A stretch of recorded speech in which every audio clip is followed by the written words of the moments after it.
আসসালামু আলাইকুম। যারা এই মুহূর্তে এই রেসিপিটি দেখছেন তাদের সবাইকে আন্তরিক অভিনন্দন জানিয়ে শুরু করছি আজকের রেসিপি। আজকে অনেকগুলো টিপস সহ একেবারেই সহজ পদ্ধতিতে মালপোয়া রেসিপিটি শেয়ার করেছি। মালপোয়া পিঠার এই রেসিপিটি আপনারা শুরু থেকে শেষ পর্যন্ত দেখলে অনেক কিছু জানতে পারবেন।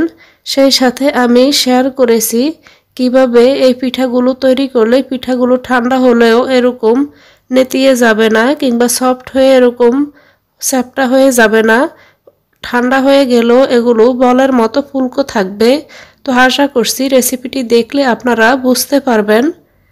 তো একটি পিঠা আমি আপনাদেরকে ছিঁড়ে দেখাচ্ছি কতটা ফুলকো হয়েছে।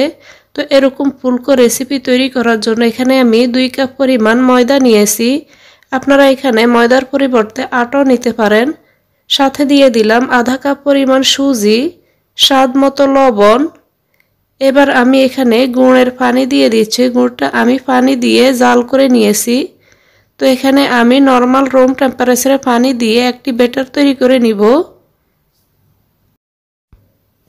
তো সবগুলো উপকরণ এবার আমি খুব ভালোভাবে মিশিয়ে নিব।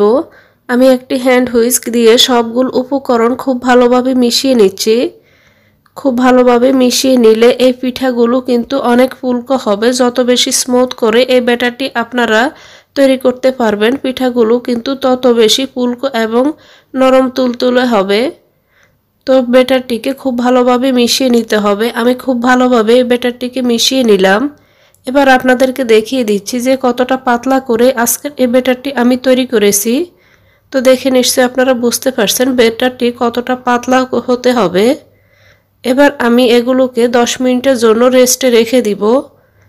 ফিরে এলাম 10 মিনিট পর। আপনাদের হাতের কাছে সময় না থাকলে সেই ক্ষেত্রে আপনারা পিঠাগুলো সাথে সাথে তৈরি করে নিতে পারবেন। তো আমি 10 মিনিটের জন্য পিঠাগুলোকে বানানোর জন্য রেস্টে রেখে দিয়েছিলাম। এবার পিঠাগুলোকে আমি বানিয়ে নিব। তার জন্য চুলায় একটা পাতিল বসিয়ে তাতে আমি তেল গরম করতে দিয়েছি। সেই সাথে এরকম ছোট সাইজের একটা স্টিলের বাটি নিয়েছি। বাটিটা আমি তেলের মধ্যে ডুবিয়ে দিলাম। এবার একটি কাঠি দিয়ে আমি চেক করে নিচ্ছি যে তেলটা এনাফ গরম হয়েছে কিনা। যখন কাঠির মধ্যে বুদবুদ আসবে তখন বুঝতে হবে যে তেলটা গরম হয়ে গিয়েছে। এবার বাটিটা তুলে আমি তার মধ্যে কিছুটা বেটার দিয়ে তেলের মধ্যে ডুবিয়ে দিলাম।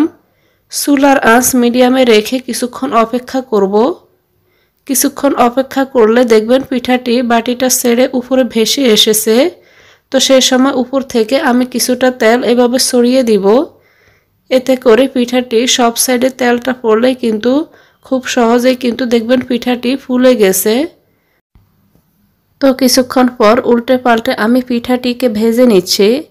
তো ভালো করে পিঠাটির দিকে লক্ষ্য করলে আপনারা বুঝতে পারবেন যে পিঠাটি কিন্তু আমি এখন যে তুলে নিব, পিঠাটির যে কালার এসেছে এরকম কালার আসলে আপনারা যদি পিঠাটি তুলে নেন সেই ক্ষেত্রে পিঠাগুলো যখন ঠান্ডা হবে তখন কিন্তু বলের মতো এরকম আর ফুলকো থাকবে না, যেটি আমি ভিডিওর শুরুতে দেখিয়েছি।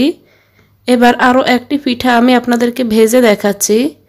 তো এবার যে পিঠাটি তৈরি করব সেই পিঠাটি কতটুকু কালার আসলে কিভাবে ভেজে নিলে ঠান্ডা হলে ফুলকো নরম তুলতুলে বলের মতো থাকবে সেটি আপনাদেরকে আমি দেখিয়ে দিচ্ছি।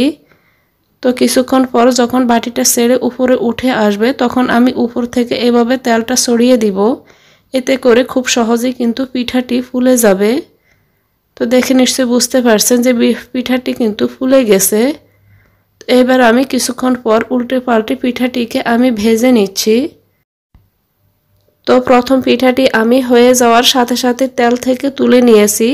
আর এই পিঠাটিকে আমি হয়ে যাওয়ার পরও আরও 30 থেকে 35 সেকেন্ডের মতো বেশি রাখবো। এতে করে পিঠাগুলো যখন ঠান্ডা হবে তখন কিন্তু অনেক বেশি ফুলকো থাকবে। আর প্রথমে যে পিঠাটি তৈরি করেছি সেগুলো একটু কম ভাজার কারণে যখন ঠান্ডা হবে তখন কিন্তু বলের মতো আর ফুলকো থাকবে না। ঠিক একইভাবে আমি বাকি সবগুলো পিঠা তৈরি করে নিব। তো আশা করছি আপনারা বুঝতে পেরেছেন যে কিভাবে এই পিঠাগুলো তৈরি করলে পিঠাগুলো যখন ঠান্ডা হবে তখনও এরকম ফুলকো থাকবে। তো রেসিপিটি এভাবে আপনারা ফলো করলে খুব সহজে কিন্তু রেসিপিটি এভাবে তৈরি করে নিতে পারবেন। এরকম ছোট একটা বাটিতে করে পিঠাগুলো তৈরি করার কারণে সবগুলো পিঠা একই সাইজের হবে। এতে করে পিঠাগুলো দেখতে সুন্দর লাগবে। তো আমি সবগুলো পিঠা তৈরি করে নিলাম। এই পিঠাগুলো আমি একটু সময় নিয়ে ভেজেছি, তবে খুব বেশি সময় নিয়ে ভাজবেন না, না হয় দেখা যাবে যে শক্ত হয়ে যাবে। তো দেখতেই পাচ্ছেন যে আমার পিঠাগুলো কিন্তু ঠান্ডা হয়ে যাওয়ার পরেও কিন্তু অনেকটা ফুলকো আছে। আর এই পিঠাগুলো কিন্তু ফুলকো নেই, কারণ আমি এই পিঠাগুলো একটু কম সময় নিয়ে ভেজেছি। পিঠাগুলো ফুলেছে কিন্তু এভাবে নেতিয়ে গেছে। তো আমি আপনাদেরকে দেখিয়ে দিচ্ছি, দেখতেই পাচ্ছেন যে পিঠা দুটির ডিফারেন্সটা কি। একটি পিঠা অনেক বেশি ফুলকো, আরেকটি পিঠা কিন্তু ফুলকো দেখাচ্ছে না। যেটি ফুলকো দেখাচ্ছে না সেটি কিন্তু অনেক বেশি ফুলেছে। দেখতেই পাচ্ছেন যে ভেতরটা কতটা ফুলকো হয়েছে। তো এভাবে এই টিপসটি ফলো করলে আপনারা খুব সহজে কিন্তু এরকম ফুলকো বলের মতো পিঠা তৈরি করে নিতে পারবেন। আশা করছি আমার আজকের এই রেসিপিটি আপনাদের অনেক সহজ লেগেছে। এরকম সহজ আরও রেসিপি পেতে প্লিজ চ্যানেলটি সাবস্ক্রাইব করে রাখবেন। সেই সাথে ভিডিওতে একটি লাইক এবং শেয়ার করতে পারেন। এতক্ষণ এই রেসিপিটির সাথে থাকার জন্য সবাইকে অনেক ধন্যবাদ জানিয়ে আজ এখানেই বিদায় নিব। আল্লাহ হাফেজ।